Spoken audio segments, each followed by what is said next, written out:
Je vous salue au nom de Jésus-Christ. Merci Seigneur pour ces moments, merci pour ce partage. Nous le mettons entre tes mains au nom de Jésus-Christ. Amen. La dernière fois, nous nous sommes arrêtés sur le chandelier. Et nous avons vu que le chandelier était la seule lumière de la tente d'assignation. Aujourd'hui, nous allons voir ce que c'est que la différence entre la tente d'assignation et le parvis. Le parvis était la cour du tabernacle. Et la tente d'assignation, si nous pouvons l'appeler maison, était l'habitation, la maison qui était dans la cour. Mais elle avait un lieu que Dieu lui-même avait désigné où il devait être. Et même à combien de kilomètres elle devait être plantée par rapport à l'autel des sacrifices et par rapport à la cuve. Dans la cour, c'est-à-dire dans le parvis, il y avait l'autel de sacrifice et le bassin qui contenait de l'eau des sacrificateurs avant de rentrer dans la tente d'assignation. Et donc, la cour constituait le parvis. C'est là où les gens qui voulaient offrir des sacrifices de culpabilité, d'action de grâce, de toutes sortes de guérisons, ils venaient à l'encontre du sacrificateur. Et le sacrificateur le prenait de la part de Dieu. Il les recevait de la part de Dieu. Celui qui venait, c'était dans le but de rencontrer Dieu, mais au travers le sacrificateur. Et le sacrificateur, lui, il représentait la juridiction de Dieu. Il représentait Dieu lui-même. Et donc, il prenait le sacrifice, il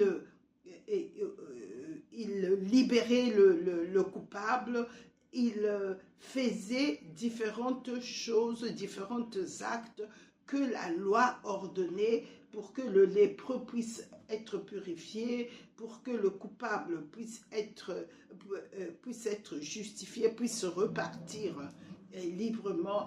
Il exerçait son sacerdoce dans le tabernacle. Voilà, il travaillait pour Dieu, il représentait Dieu. Et aujourd'hui, nous, dans la nouvelle alliance, le parvis, nous avons un parvis extérieur comme pour eux, il y avait le parvis extérieur, c'est-à-dire la partie qui était visible de l'extérieur et que tout le monde voyait, et il y avait le parvis intérieur que tout le monde ne voyait pas. Et donc, nous aussi, dans la nouvelle alliance, nous sommes en Jésus-Christ, mais il y a le parvis. Le parvis, c'est notre corps.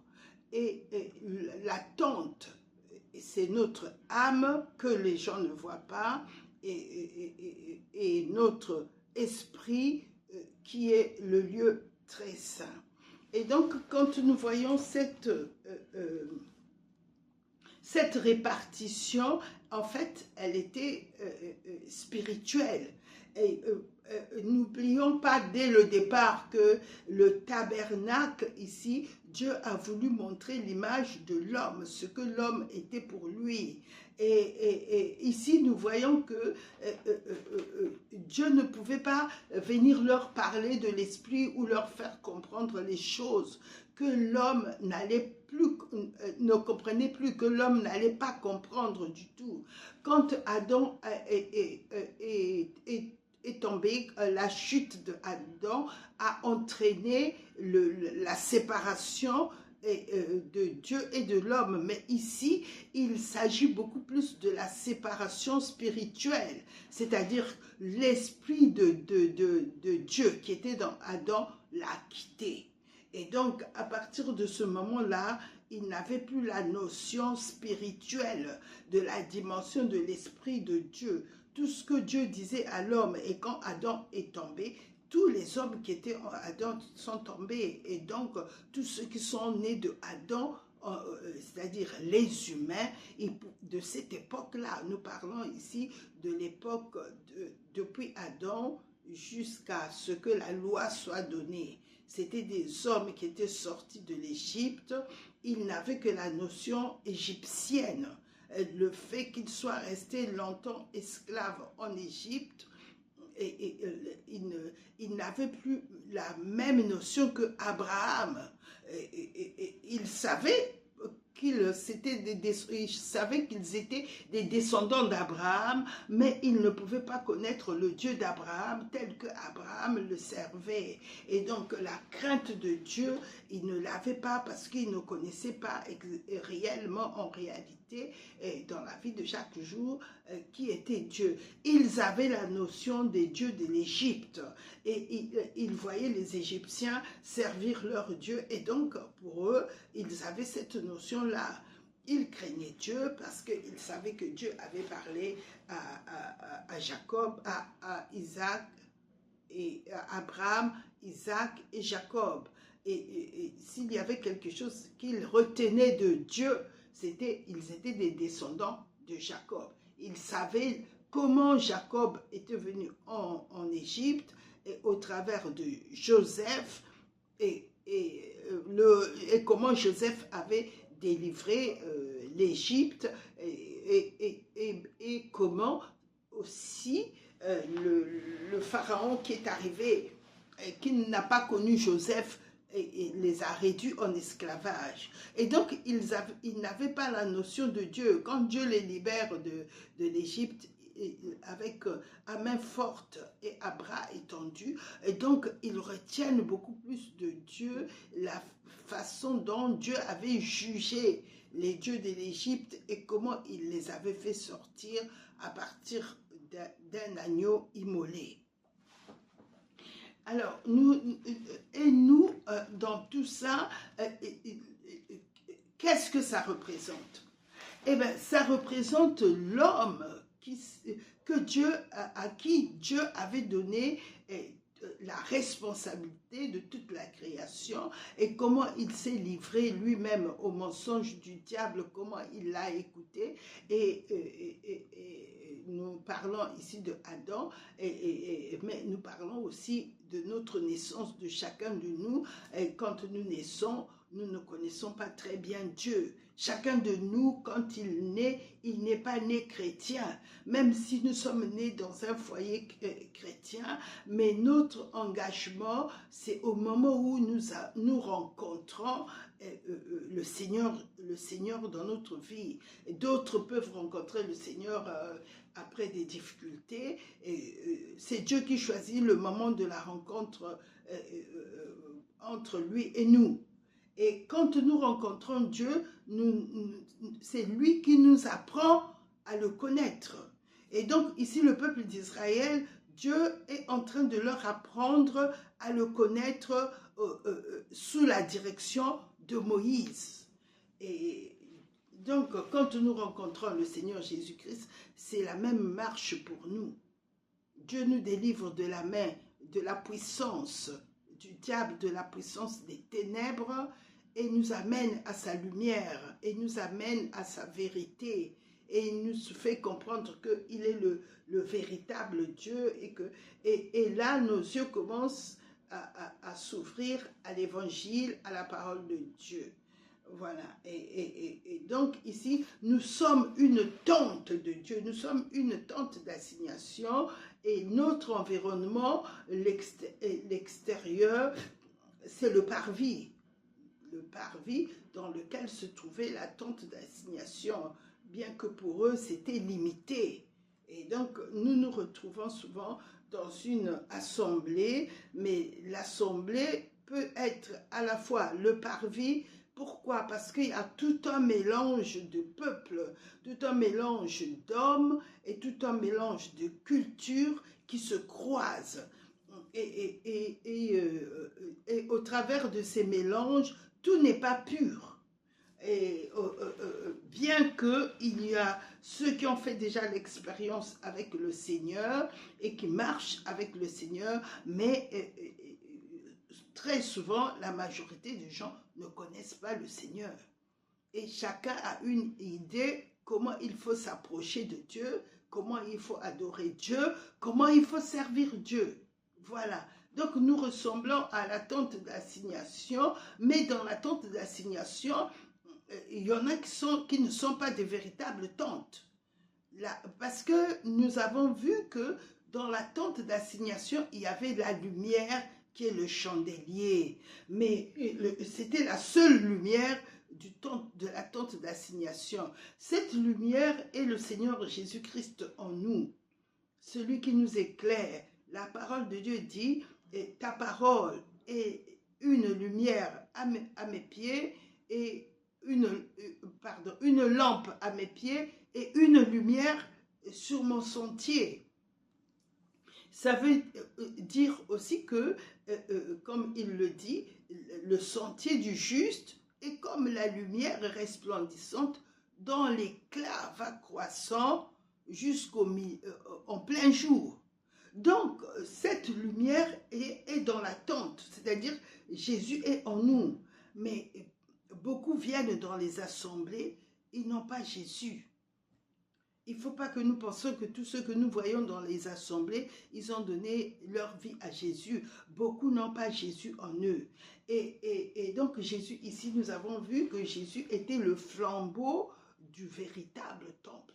Dans Apocalypse 21, c'est Jean qui le dit. Et que l'agneau est celui qui éclaire. Et donc, nous ne devons pas être conduits dans l'attente, c'est-à-dire dans notre esprit et dans notre cœur. Nous ne devons plus être conduits par l'extérieur, mais nous devons être conduits par celui qui éclaire l'attente, par Jésus-Christ qui éclaire l'attente. La lumière de Jésus, c'est le Saint-Esprit. Voilà. Jésus, il est assis, il est monté au ciel, mais il a dit, je reviendrai vers vous. Donc, il a envoyé le Saint-Esprit, mais au travers du Saint-Esprit, Jésus-Christ est venu habiter en nous. Comme lui-même, quand il est venu à l'époque sur la terre, on dit que et Dieu était avec Christ. De la même manière, Jésus-Christ et le Saint-Esprit sont un. Et donc, quand nous ne pouvons plus être conduits par la lumière de l'extérieur, parce que dans le tente, c'est mon intérieur, c'est mon cœur. Mon cœur doit être conduit par Jésus-Christ, mon cœur doit être conduit par le Saint-Esprit, mon cœur doit être conduit par la parole de Dieu. Nous avons vu que Dieu, la parole et l'Esprit sont un. Donc, comme Jésus disait, le Père et moi, nous sommes un, le Saint-Esprit aussi nous dit que Jésus-Christ, son Fils, et lui sont un. Le Saint-Esprit est le Père de Jésus. Si nous regardons dans Luc, nous voyons que quand Marie a demandé à l'ange, mais comment comment je vais être enceinte? L'ange lui a répondu, le Saint-Esprit viendra sur toi. Et donc, c'est le Saint-Esprit, nous aussi, que nous engendrons en Christ. Au moment où nous entendons la parole vivante rentre dans nos oreilles et ça descend dans notre esprit.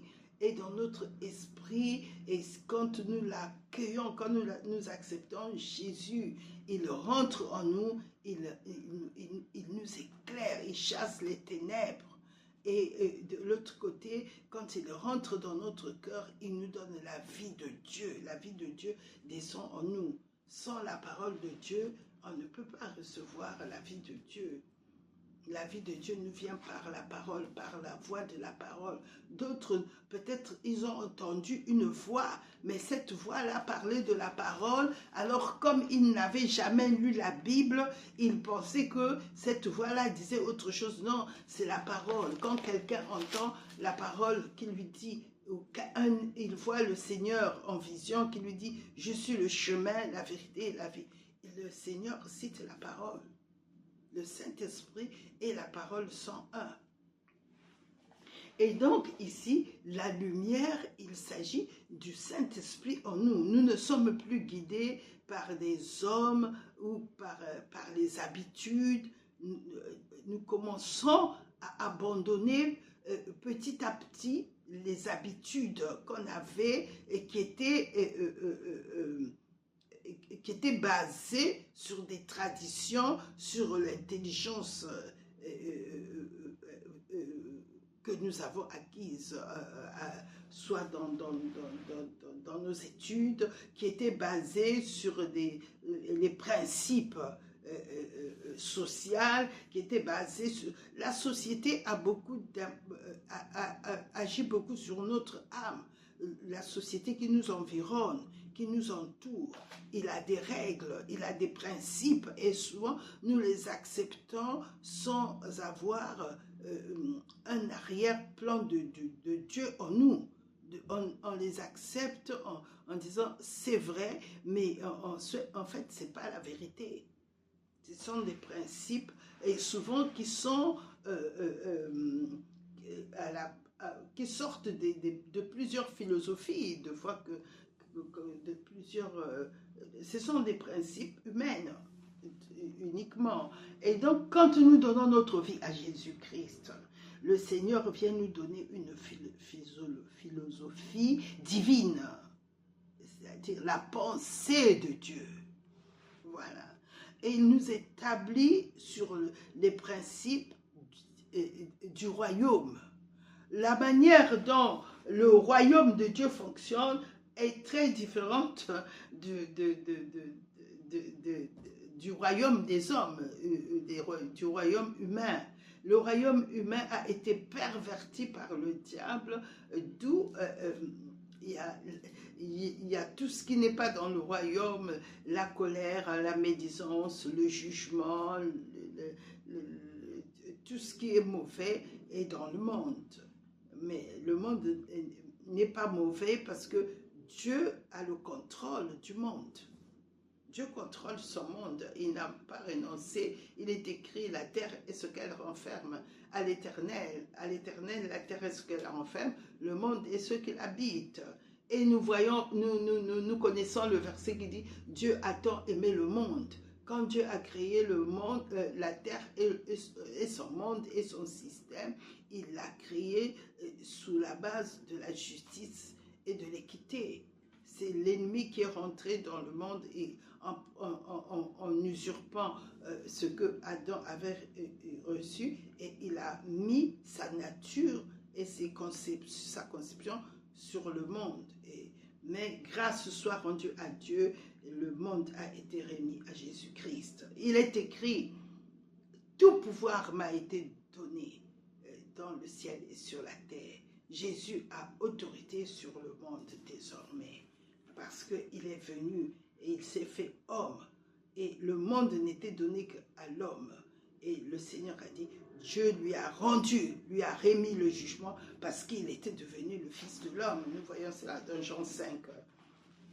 Si Jésus n'était pas devenu le Fils de l'homme, il n'était pas facile de récupérer ce que l'homme avait remis au diable. Parce que le diable allait exiger que c'est l'homme qui me l'a donné, c'est à l'homme que je dois le remettre. Mais là, il ne pouvait plus exiger, le Fils de Dieu lui a arraché, lui a ravi, et maintenant j'ai pris les clés de la mort et de séjour de mort. Ça se trouve entre les mains de Jésus. C'est Jésus qui décide, sauf quand les personnes ne le savent pas et qu'ils peuvent accepter. Non, nous ne devons plus accepter. Le diable n'a plus le pouvoir sur la mort. La Bible dit dans Hébreu 2, nous allons le lire. Ça va libérer beaucoup de gens. Hébreu 2, à partir du verset 14. Il est écrit, « Ainsi donc, puisque les enfants participent au sang et à la chair, il y a également participé lui-même, afin que, par la mort, il rende impuissant celui qui avait la puissance de la mort, c'est-à-dire le diable. Ainsi, il délivre tous ceux qui, par crainte de la mort, étaient toute leur vie retenus dans la servitude. Car assurément, ce n'est pas à des anges qu'il vient en aide, mais c'est à la postérité d'Abraham. En conséquence, il a dû être rendu semblable en toutes choses à ses frères, afin qu'il soit un souverain sacrificateur, miséricordieux et fidèle, dans le service de Dieu, pour faire l'expiation des péchés du peuple, car du fait qu'il a souffert lui-même et qu'il a été tenté, il peut secourir ceux qui sont tentés. Donc Jésus nous a délivrés de la puissance de la mort, parce que en étant lui-même mort et en sortant de la mort, il allait délivrer l'homme. Et la Bible dit, il nous a délivrés de la puissance des ténèbres. C'est Jésus qui a maintenant les clés. Quand tu dis à Jésus, je ne veux pas mourir, je veux vivre. Mais tu veux vivre pour raconter les œuvres de l'Éternel, pour que tu puisses servir le royaume. Pas pour vivre, après on retourne au diable. Non, vivre pour servir Dieu. Et Dieu t'accorde la grâce de vivre. Parce que c'est lui. Mais ceux qui ne le savent pas, ils acceptent les choses telles que le diable le présente. Non, nous ne devons plus rien accepter du diable. Plus rien. Il a été dépouillé. Jésus, par la croix, par la mort de la croix, a dépouillé la puissance du diable. Jésus était bien mort, mais le fait qu'il soit mort, c'était pour aller libérer ceux qui étaient captifs, pour aller libérer les captifs. Et quand il a pris les clés et qu'il est sorti vivant, la mort a été brisée, le pouvoir de la mort, du diable et de la mort a été brisé, parce qu'il utilisait la mort comme instrument pour faire peur. Et comme tous ceux qui mouraient ne pouvaient pas aller au ciel, et quand avant le Seigneur Jésus est le premier homme qui est monté au ciel, il est allé au ciel pas en tant qu'esprit seulement, mais dans son corps, nouveau corps, homme, humain, le corps de la rédemption. Il est le premier qui est monté au ciel. Donc là, il a ouvert la voie aux hommes. Donc maintenant, vous pouvez rentrer de nouveau au ciel. Voilà. Et donc, c'est très important, bien aimé, que nous connaissons cela. Et j'ai un témoignage à cœur, je vais vous le faire.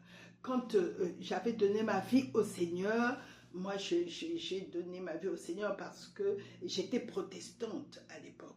Je connaissais la Bible, je ne connaissais pas la nouvelle naissance. Je ne savais pas qu'il fallait inviter Jésus dans son cœur comme son Seigneur, comme son Sauveur, comme son guérisseur, comme celui qui m'a ressuscité et qui m'a élevé dans les cieux. Comme le Seigneur, il est « je suis ». Et je suis Jéhovah Jireh. Je ne connaissais pas cette vérité, cette réalité de Dieu qui est tout pour moi. Et je savais seulement qu'il fallait aller à l'église. Ensuite, on fait sa confession.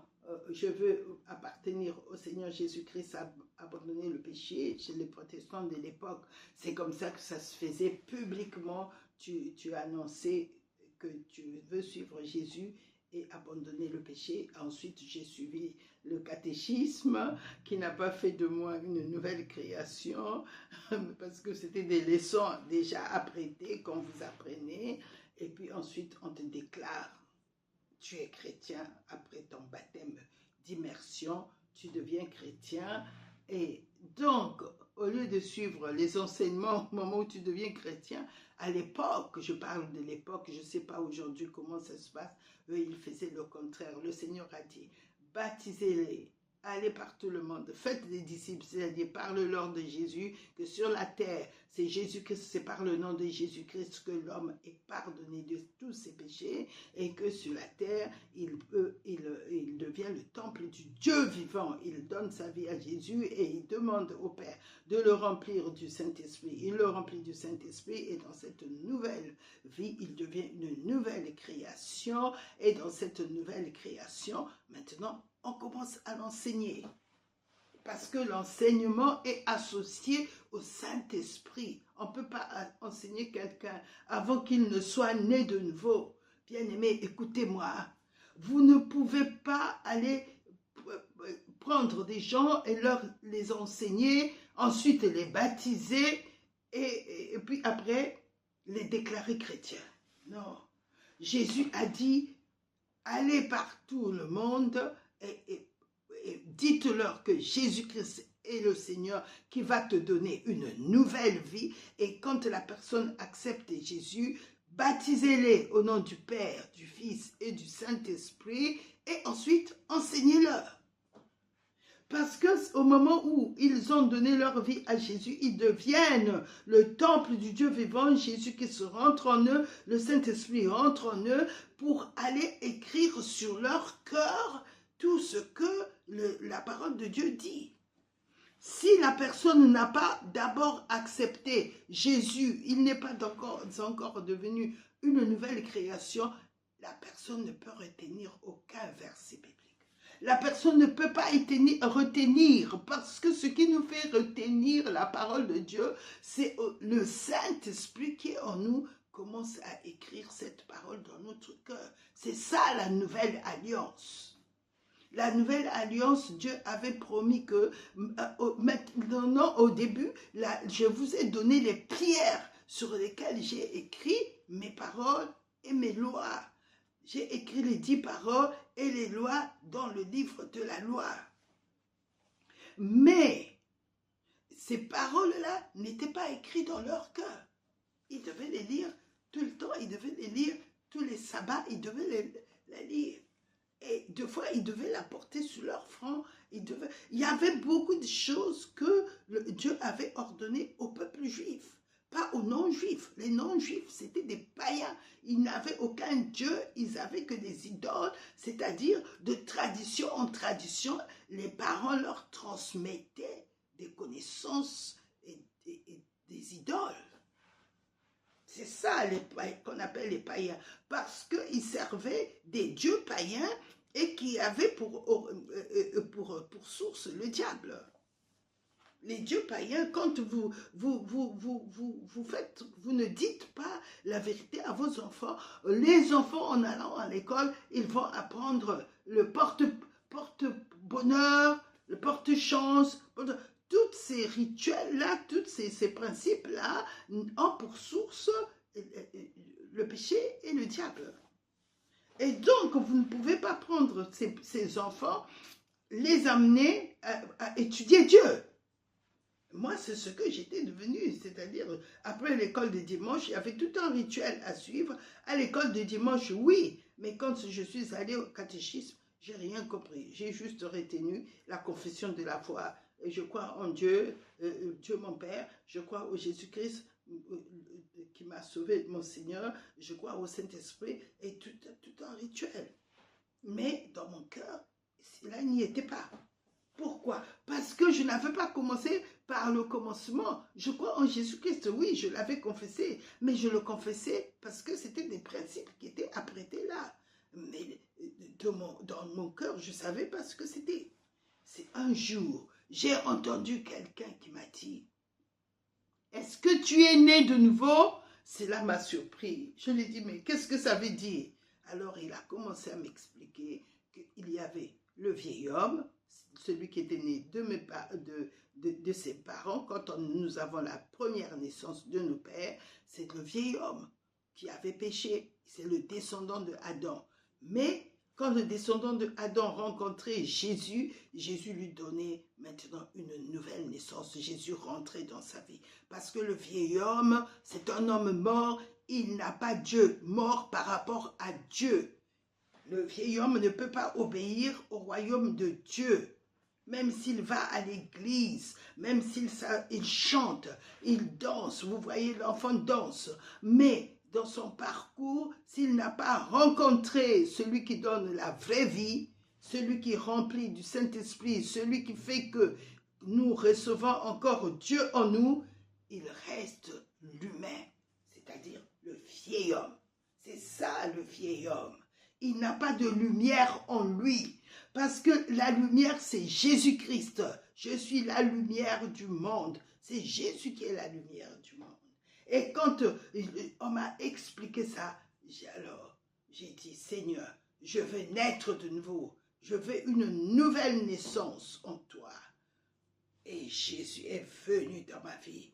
Oh, quel merveilleux jour. Je me rappellerai toujours comment le Seigneur est venu dans ma vie. Ça, c'est un autre passage. Bien-aimé. Et c'est comme ça que j'allais à l'église. Mais j'étais plein de colère. J'allais à l'église. Mais je ne vivais pas la véritable parole. Je ne vivais pas, je n'avais pas fait l'expérience du Saint-Esprit en moi. La lumière est très importante dans un homme. Un homme qui, nous avons vu, ressemble au tabernacle. Un homme, c'est le temple de Dieu. Dieu n'a jamais changé l'image de l'homme. L'homme restera toujours le temple de Dieu. L'endroit où Dieu veut vivre, c'est un homme. Mais un homme où Dieu ne vit pas, c'est un temple vide, c'est un temple mort. Et oui, ça peut faire mal, mais si tu n'as pas l'Esprit de Dieu, tu n'as pas la lumière, tu n'as pas le chandelier qui est dans le temple. Comme nous avons vu, le chandelier était la seule lumière du temple. Si un homme n'est pas éclairé par Dieu, c'est un homme mort. Même s'il a appris toutes les philosophies, même s'il est allé... J'ai vu un jour, j'ai rencontré une dame qui me disait, qu'on lui disait d'invoquer la lumière ceci. Je lui ai dit, Jésus-Christ est la seule lumière qui peut éclairer l'homme. Parce que lui seul, l'homme a été fait pour que Jésus-Christ puisse vivre en lui. Dès l'origine, l'homme était l'habitation de Dieu. Dieu a soufflé dans l'homme. Dieu est venu dans l'homme. Lisons Job 32, bien-aimés. Ici, quand nous lisons Job 32, nous voyons quelque chose qui est étonnant. Job 32. Nous lisons Job 32 à partir du verset 8. Le verset 8 dit ceci. Mais en réalité, dans l'homme, c'est l'esprit, le souffle du Tout-Puissant qui donne l'intelligence. Ici, il s'agit de l'intelligence de Dieu pour connaître les choses de Dieu. Dans l'homme, c'est l'esprit. C'est son esprit. Si l'esprit est mort, c'est-à-dire si Dieu n'habite pas l'esprit de l'homme, c'est un homme mort. Pour Dieu, il n'existe pas parce que Dieu est un Dieu des vivants. Dieu est vivant. L'esprit de Dieu est vivant. Voilà pourquoi beaucoup d'assemblées sont remplies de personnes qui n'ont pas l'esprit de Dieu en eux. Eh bien, tu n'as pas de lumière. Laisse-moi te le dire tel que la parole le dit. Les gens prennent peut-être de gants pour te le dire, mais moi je préfère ne pas prendre ces gants-là. Parce que la personne qui me l'avait dit n'avait pas pris des gants et ça m'a sauvé. Et j'ai reçu la lumière. Et dans mon temple aujourd'hui, dans mon temple, il y a la lumière. Je suis un temple éclairé, illuminé. Je reçois la révélation de Dieu. Quand je lis la parole de Dieu, et la parole de Dieu n'est pas un livre pour moi, ça devient le livre de Dieu. Dieu me parle. Pourquoi? Parce que l'esprit qui est dans la parole est le même qui a écrit cette parole dans mon cœur. Je n'ai pas besoin d'avoir la Bible pour avoir un bon comportement. C'est dans mon cœur. La Bible est écrite dans mon cœur. Et donc, quand je suis quelque part, elle devient vivante en moi. Elle résonne en moi. La première voix que j'entends quand je suis quelque part, c'est la parole de Dieu. Oui, elle est vivante en moi. Mais en même temps qu'elle est vivante en moi, elle est la lumière qui éclaire mon corps. Quand spirituellement, quand je suis quelque part, tout devient lumière. D'abord, les gens le sentent aussi. Que cette femme-là, quand elle est rentrée ici, on a senti le changement. Il m'est arrivé de rentrer quelque part où les gens se taisent. Oui. Au début, j'étais un peu gênée. Je disais, mais pourquoi ils se sont tus? Et ça m'a dit, plus tard, c'est ma présence. Ma présence inspire le respect. Oui. Quand le Seigneur allait quelque part, les démons criaient, ils avaient peur. Qui es-tu? Tu es le Fils de Dieu. Pourquoi tu viens nous troubler? Tu es le Fils de Dieu. Laisse-nous encore vivre. Ne nous chasse pas. Ils étaient troublés. Nous avons, Jésus-Christ en nous a une odeur de vie pour ceux qui aiment Dieu, une odeur de mort pour ceux qui n'aiment pas Dieu. Oui, bien-aimés, ils savent que la fin est arrivée. Alors ils sont troublés. Au début, ils veulent résister. Mais celui qui est en moi est plus grand que celui qui est dans le monde. C'est écrit, il est écrit. Vous, petits enfants, vous êtes de Dieu. Vous les avez vaincus. Et vous les avez vaincus parce que celui qui est en vous est plus grand que celui qui est dans le monde. Nous devons connaître ces vérités, bien-aimés. Parce que notre constitution spirituelle est plus importante que notre constitution humaine. C'est très important que nous comprenions ces choses. Et donc, quand j'étais jeune, moi j'allais à l'église, et puis ensuite j'ai appris le catéchisme, mais le catéchisme, tu ne peux pas comprendre ce qui se dit au catéchisme. C'est le Saint-Esprit qui explique les Écritures. Mais tu n'as pas la nouvelle vie en toi, tu n'as pas Jésus en toi. Et tu vas au catéchisme, mais tu ne comprendras rien au catéchisme. Accepte d'abord celui qui va t'expliquer les choses dans ton cœur. Accepte Jésus-Christ. Dis-lui, Seigneur Jésus, tu es venu mourir pour mes péchés, afin que je puisse recevoir ta nouvelle nature. Quand tu es ressuscité, tu as ressuscité l'homme. Tu m'as donné une nouvelle nature.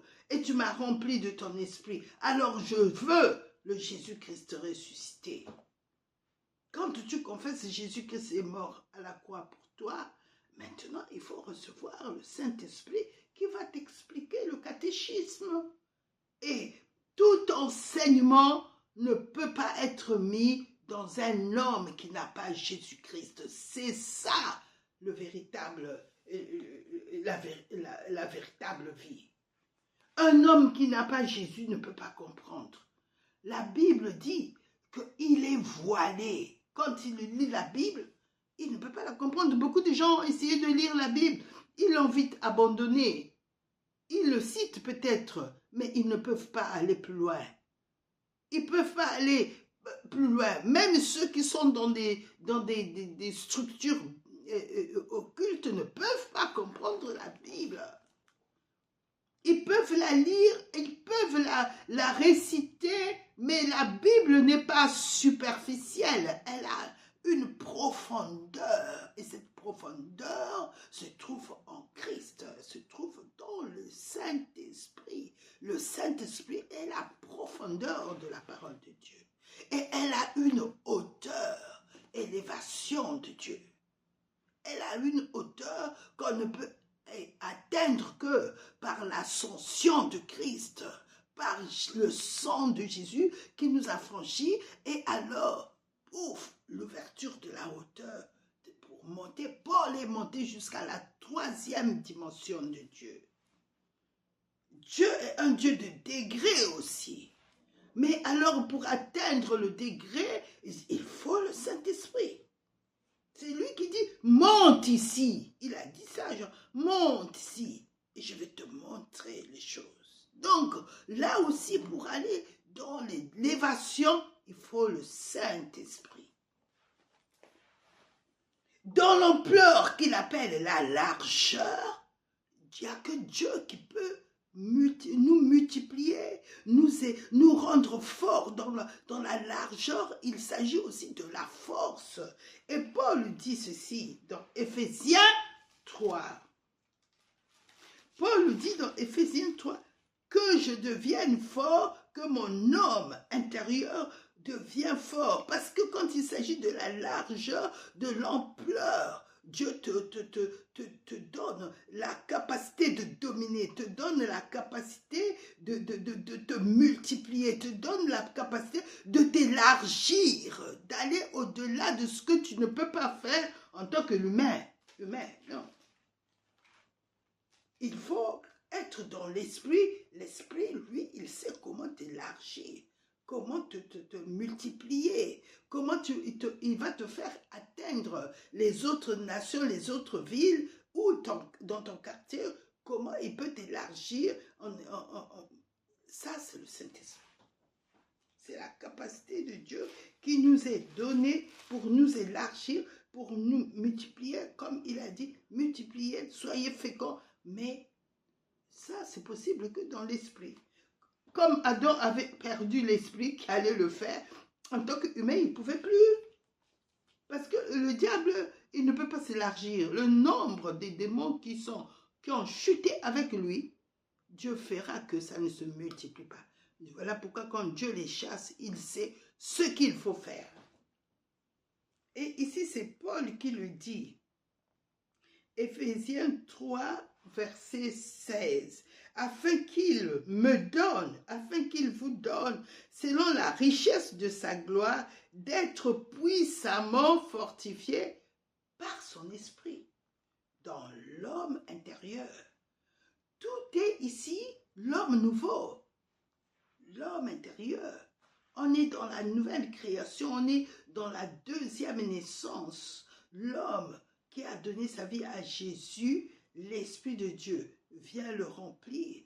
Non seulement il vient le remplir, il devient le réceptacle de Dieu. Il est rempli de l'intérieur, il est rempli de l'extérieur, couvert d'or, comme on avait vu le propitiatoire, et Dieu lui-même est le propitiatoire, le couvert, qui le garde, qui vient le couvrir. C'est ça l'homme nouveau. Et pour longtemps, la longitude, en longueur, en largeur, en profondeur et en hauteur. En profondeur, on est versé maintenant dans la parole. On est dans la parole, on s'enracine. Dieu vient créer, le Saint-Esprit te donne des racines profondes. Il veut faire de toi un chêne. Pas le chêne, un chêne. Un arbre verdoyant mais fort, ancré dans la parole. Le zèle souvent est superficiel, mais ancré, enraciné, c'est celui qui a des racines. Parce que quand la parole de Dieu est enseignée, il y en a qui écoutent très vite, mais ils oublient tout de suite. Cela, c'est comme une route où les gens piétinent. Il est complètement dans le monde et en même temps, il vient à l'église. C'est des personnes qui ne peuvent pas retenir la parole de Dieu. Tout ça, c'est bien, mais vous ne pouvez pas enseigner un cœur qui ressemble à un sol où tout le monde passe, où il y a toutes sortes de philosophie. Un tel a dit ça, c'est bon, un tel a dit ça, c'est bon. Marx a dit ça, oui, mais je ne rejette pas tout, hein, parce que vous, en Jésus, vous rejetez tout. Vous avez besoin de Bouddha, vous avez besoin de... C'est tout le monde qui passe. Un tel cœur n'appartient pas à Dieu. Et dans l'autre cœur, alléluia, amen, alléluia, amen, mais il n'y a pas de profondeur. Il n'y a pas de profondeur. Il est zélé, il est partout, on le voit là-bas, il travaille là, il travaille ici dans l'assemblée, ce sont des hommes, ce n'est que l'extérieur, le parvis. Le parvis, ça c'est le parvis. Il n'y a pas quand on rentre en profondeur, il est mort. Il ne retient même pas, il ne connaît même pas un verset biblique. Il ne connaît peut-être que Dieu a tant aimé le monde qu'il a donné son Fils unique. Il ne sait même pas ce que ça veut dire. Et un jour, moi, j'ai connu un jeune homme qui disait à quelqu'un que je connaissais pendant un examen, il lui disait, Matthieu 7,7, demandez, on vous donnera. Alors je te demande, donne-moi cette matière. Il faut que j'écrive. Dieu a dit, Matthieu 7. Il connaissait Matthieu 7,7. C'est vrai. Et le Seigneur a dit, demandez, on vous donnera. Celui qui demande reçoit. Mais est-ce qu'il connaissait celui qui demande reçoit? Donc, on ne peut pas s'arrêter, demander et on vous donnera. À celui à qui il demandait, il ne voulait pas lui donner. Parce que la personne est venue me dire, il n'arrêtait pas de me dire Matthieu 7,7, demandez et on vous donnera. Mais j'ai dit, il ne connaissait pas et celui qui demande reçoit. Voilà. Et donc, la parole de Dieu, elle est vraiment notre lumière. Et quand on est quelque part, nous rayonnons. Pourquoi? Parce que les ténèbres n'ont plus de pouvoir sur nous. Même si quelqu'un venait des ténèbres et citait un verset, ça n'aura pas d'effet sur nous. Parce que la vérité est en moi. Je suis dans le véritable. Jésus, c'est le véritable Dieu. La Bible dit, et nous sommes dans le véritable, dans la nouvelle alliance, dans la nouvelle création. Quand quelqu'un est né de nouveau, il est né dans le véritable. C'est lui qui est le Dieu véritable et la vie éternelle. Ceux qui n'ont pas reçu Jésus comme le véritable, ils retournent aux choses qu'ils ont vomies. C'est-à-dire que ça n'était qu'un effet, comme on dit, d'artifice. Et c'est la vie artificielle. Et ils continuent, les gens, moi j'ai connu des gens qui ont continué à vivre 30 ans dans l'artifice. Il n'y a pas de profondeur, ils ne connaissent pas la profondeur. Ils vivent sur ce qu'ils ont vomi, sur le mensonge qu'ils étaient, mais ils font apparaître tout ce qui est artificiel apparaît quand tu les croises dans les assemblées. C'est des gens qui disent qu'ils sont chrétiens. Mais la parole, ils ne vivent pas. La parole de Dieu n'est pas leur fondement. Non, la parole de Dieu n'est pas leur fondement. Comment tu le sais? Moi, j'ai connu des gens avec qui je discutais, des anciens de l'Église. Mais la parole de Dieu n'était pas leur fondement. C'était, en tel mois, il faut donner tel sacrifice. En tel oui, ils vivaient comme ça. La parole de la nouvelle alliance n'était pas en eux. Mais par contre, toutes les fêtes qui se passaient en Israël, il fallait donner des offrandes. Et pendant ces fêtes-là, parce qu'il y avait un effet spirituel qui se réalisait. Ils étaient dans le spirituel, mais le spirituel, pas de Christ, le spirituel du diable. Mais comme c'était des anciens de l'Église, personne ne pouvait savoir ce qui était dans leur cœur en profondeur.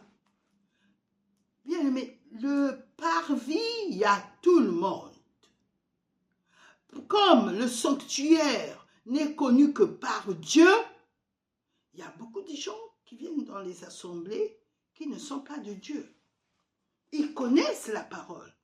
La parole peut être citée, mais ils ne vivent pas la parole. Vivre la parole est différent de connaître. La connaissance enfle, la connaissance se cite. Beaucoup de gens peuvent te citer. Au temps de Jésus, le Seigneur dit, méfiez-vous du levain des pharisiens. Parce que le levain n'était pas la bonne sémence. Et quand on partait manger ça, il y avait beaucoup de diarrhée. Hein? Donc, il fallait que le Saint-Esprit, qu'on revienne à Jésus pour nous donner la vérité. Ils ne sont pas dans la vérité, bien-aimés. Et beaucoup parmi eux sont devenus comme Ésaü qui a vendu leur droit d'aînesse. Au début, quand ils ont entendu parler de Jésus, ils ont aimé Jésus. La nouvelle naissance leur a été donnée, mais ils l'ont vite vendu comme Ésaü qui n'avait pas réalisé ce qu'il avait en étant droit d'aînesse. Ils l'ont vendu.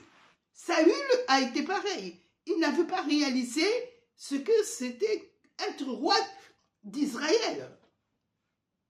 Ils n'avaient pas réalisé. Beaucoup ont été promus avant David.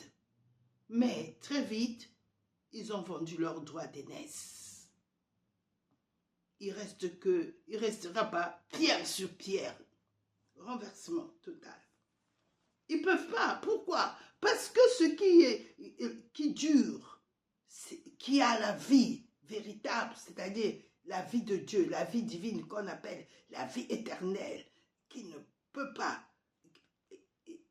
inaltérable, invincible, qui ne peut pas être anéanti, infaillible, c'est la parole de Dieu. C'est Jésus-Christ et le Saint-Esprit. Ils sont un. Inébranlable. Jésus lui-même a dit, l'écriture ne peut être anéantie. Donc c'est bien que nous demeurons dans la véritable parole et que nous ne poussons pas l'enfant, va apprendre la Bible, va apprendre la Bible. Apprenons-lui d'abord à accepter Jésus qui est allé à la croix, qui a payé le prix pour ses péchés. Et quand l'enfant va vraiment réaliser que être né de Adam, de ses parents, on est pécheur. Et on fera des péchés à cause de la nature de pécheur.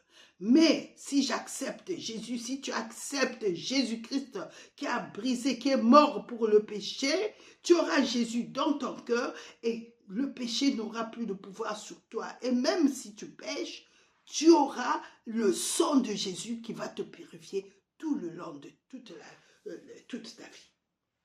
Tu recevras le pardon éternel, tu recevras la justice éternelle. Donc, le péché que Adam a commis, Dieu va l'enlever parce que Jésus est mort à la croix pour toi. Il faut que nous enseignions ces choses aux enfants.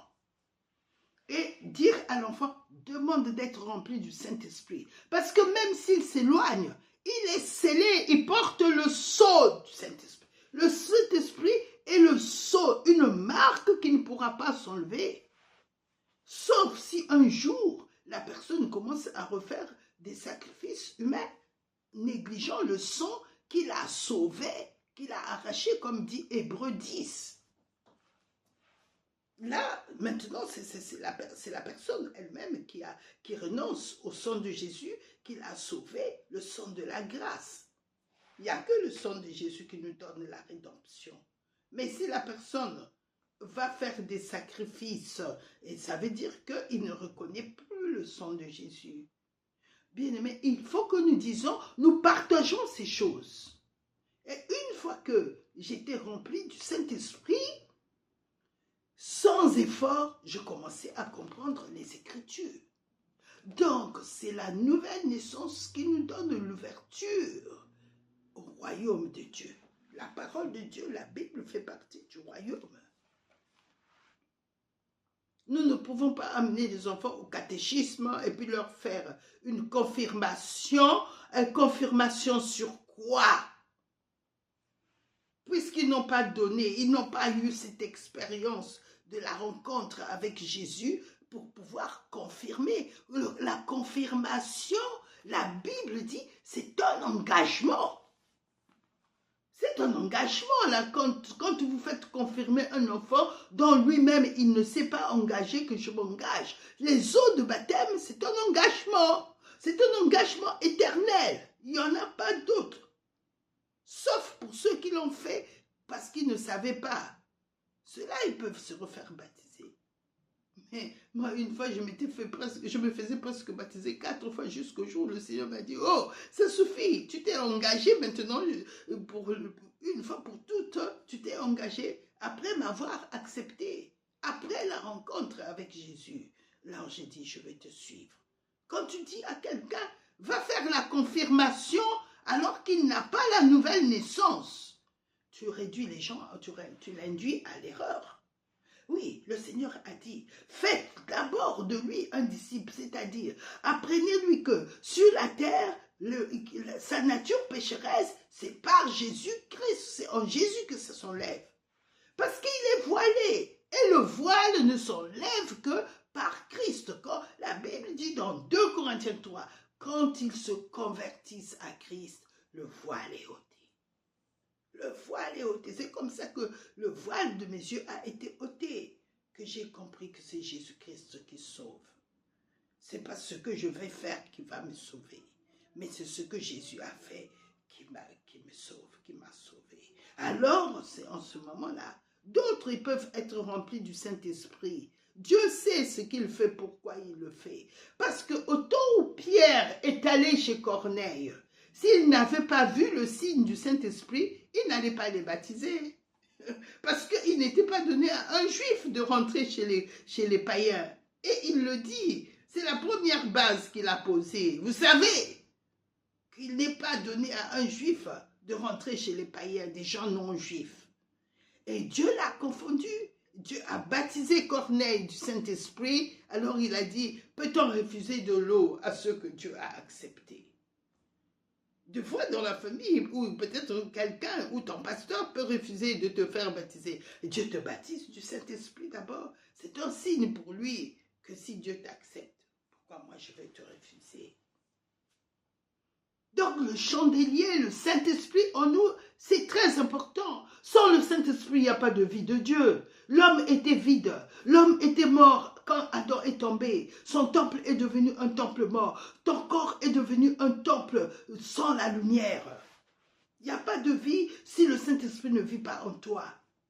Voilà pourquoi même les Pierre et les Matthieu et tout ce monde, quand Jésus est ressuscité, est revenu à la vie, la première des choses qu'il a fait, c'est de souffler la vie de l'Esprit en eux. Parce que cette vie-là avait quitté Adam. Et eux, étant donné qu'ils sont rentrés dans l'alliance avant que Jésus n'aille à la croix, Jésus leur a donné son corps, Jésus leur a donné le sang de l'alliance.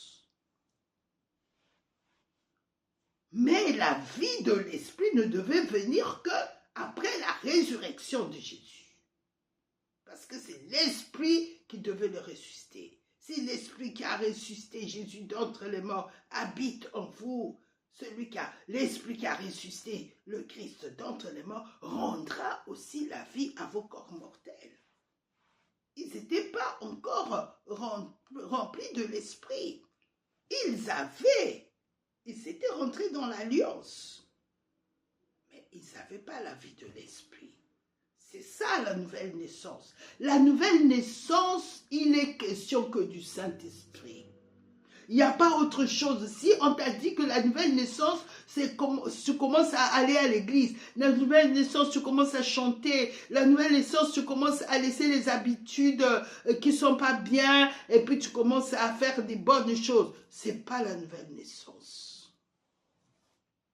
La nouvelle naissance, c'est l'Esprit de Dieu qui rentre dans l'homme. C'est une incarnation de Dieu très haut. Il vient rentrer dans l'homme. L'homme devient un humain qui possède Dieu en lui. Il est né de nouveau. C'est-à-dire que Dieu vit en lui et lui, son esprit, le nouveau esprit que Dieu lui a donné est dans les cieux et un. C'est le même esprit avec Dieu. C'est ça la nouvelle naissance. Si tu n'as pas l'Esprit de Dieu en toi, tu vas dans une église ou une assemblée, comme tu peux l'appeler, ce n'est pas la nouvelle naissance. On reconnaît que tu es né de nouveau. Dieu reconnaît que celui-ci est mien parce que tu portes son esprit. La Bible dit dans Romains 8, si tu n'as pas l'Esprit de Dieu, tu ne lui appartiens pas.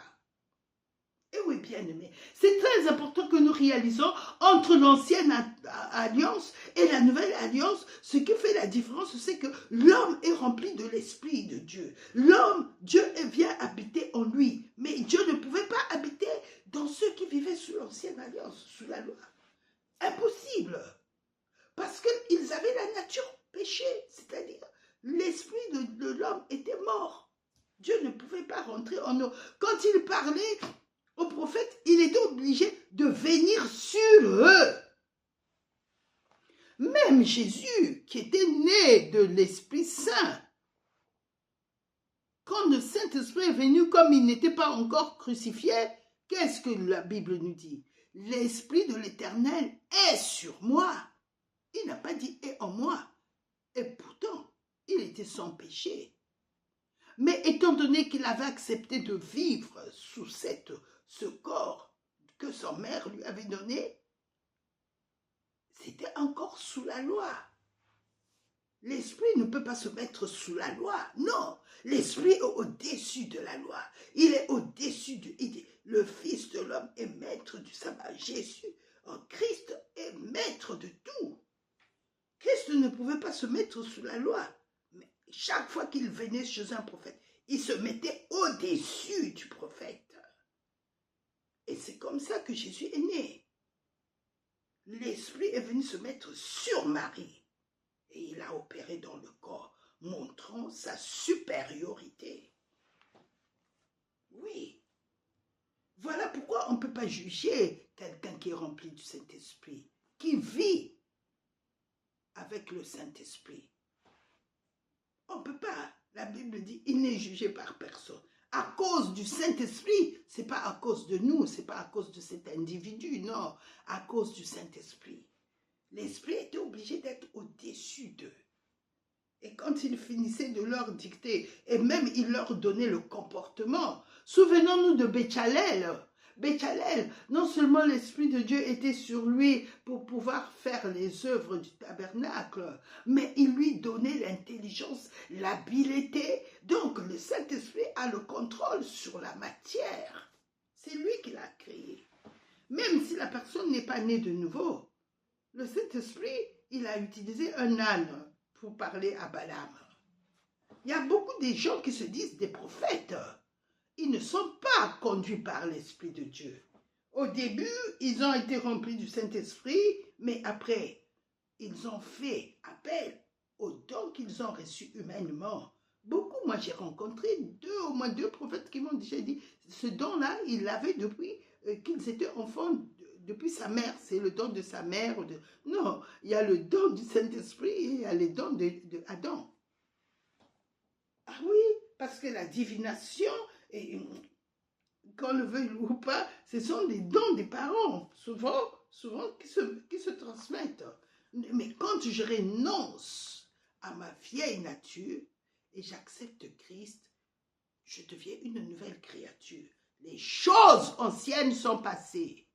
Toutes choses, Dieu les fait nouvelles. C'est Dieu qui fait ça. Tout cela vient de Dieu qui m'a réconcilié avec lui par Jésus-Christ. Nul ne peut changer la parole. La parole ne peut être anéantie.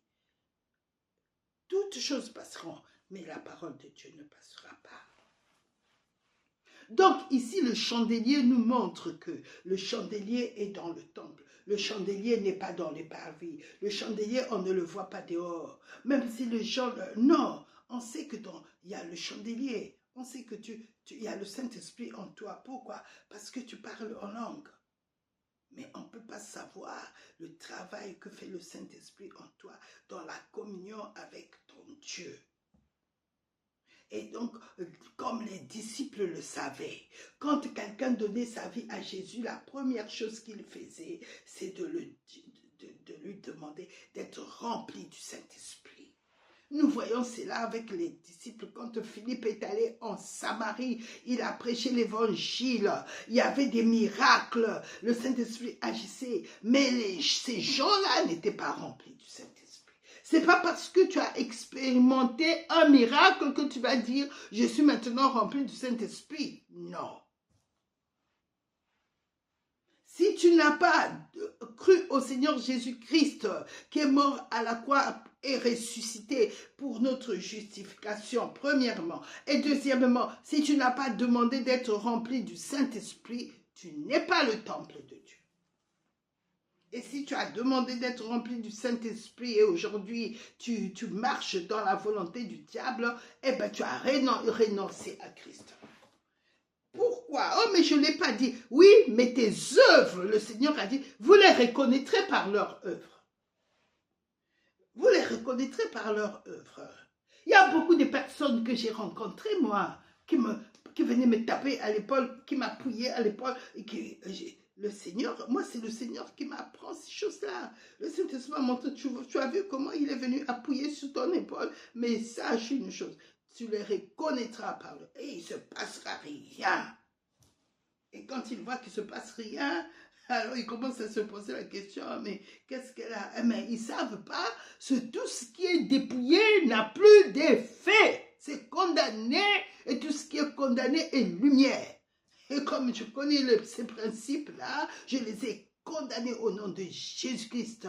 Et tout ce qui est condamné, tout ce que je condamne est réprouvé. Et tout ce qui est réprouvé n'a plus d'effet. C'est ce que Dieu a fait pour le diable au travers de Jésus. Dieu a condamné le péché dans la chair de Jésus-Christ, Romains 8.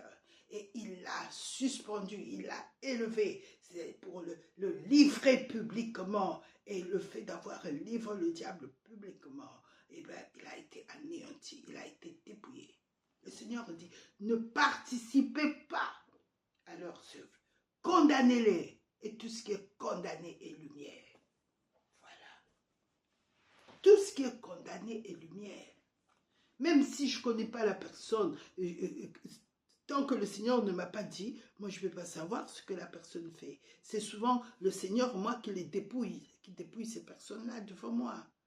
Mais tant que je ne connais pas, rien ne se passera. À partir du moment où dans mon cœur, j'ai condamné toutes les œuvres du diable. Le Fils de Dieu est apparu afin de détruire ses œuvres, les œuvres du diable. C'est écrit. Et l'écriture ne peut être anéantie. La première des choses, il faut naître de nouveau. On ne peut pas dire aux gens, va au catéchisme. Le catéchisme ne sauve pas. Le catéchisme ne fait pas de toi un chrétien. Si tu as été au catéchisme, tu t'es fait baptiser, mon ami, accepte Jésus-Christ qui sauvera ta vie. Et c'est lui qui te donnera le Saint-Esprit. Et quand le Saint-Esprit viendra, Dieu mettra un sceau de Dieu sur toi. Le sceau-là, tu le porteras éternellement. Sauf si toi-même, tu renonces à Jésus-Christ. Si tu renonces à Jésus-Christ, eh bien le Saint-Esprit t'enlève le sceau. Adam, il portait le sceau de Dieu. Mais quand il a voulu écouter le diable, Dieu ne l'a pas obligé. Dieu ne l'a pas obligé. Je connaissais une jeune fille, elle connaissait tout ça.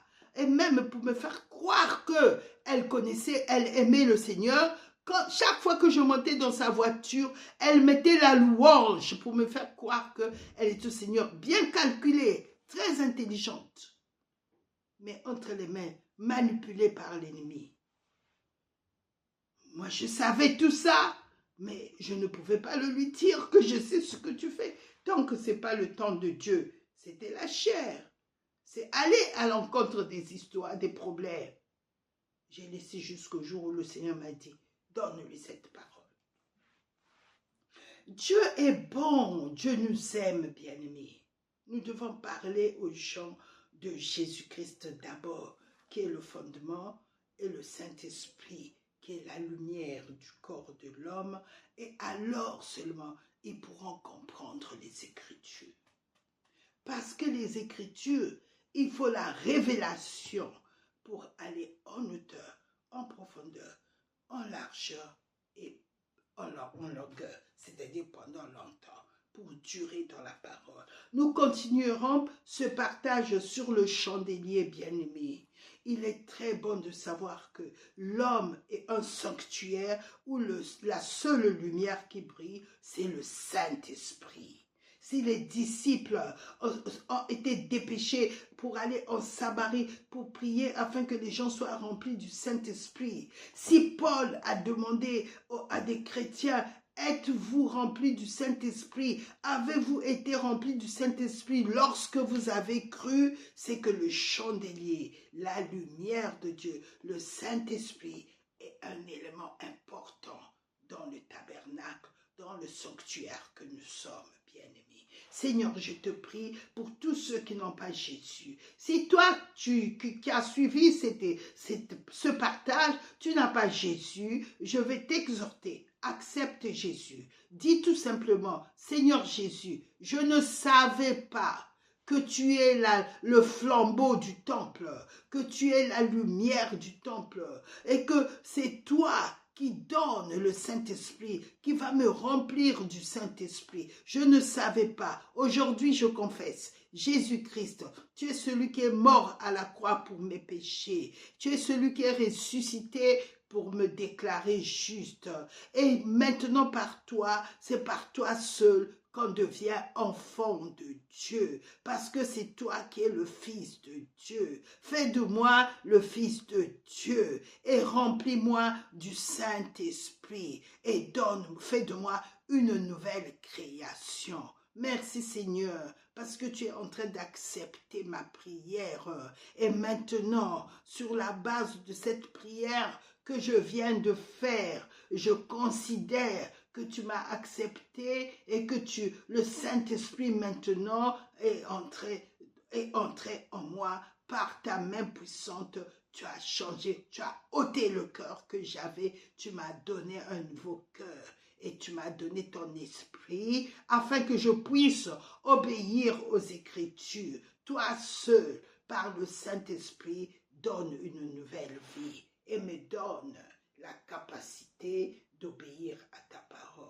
Merci Seigneur, merci Père, merci Saint-Esprit. Au nom de Jésus-Christ, Amen. Seigneur, je te confie ce que tu as amené à écouter ce partage. Ils sont à toi. Je te rends grâce de me permettre, de m'avoir donné cet espace pour partager ta parole, pour parler de toi. Sois loué, à toi seul soit la gloire pour toujours. Au nom de Jésus-Christ, Amen. Amen. Vous êtes bénis.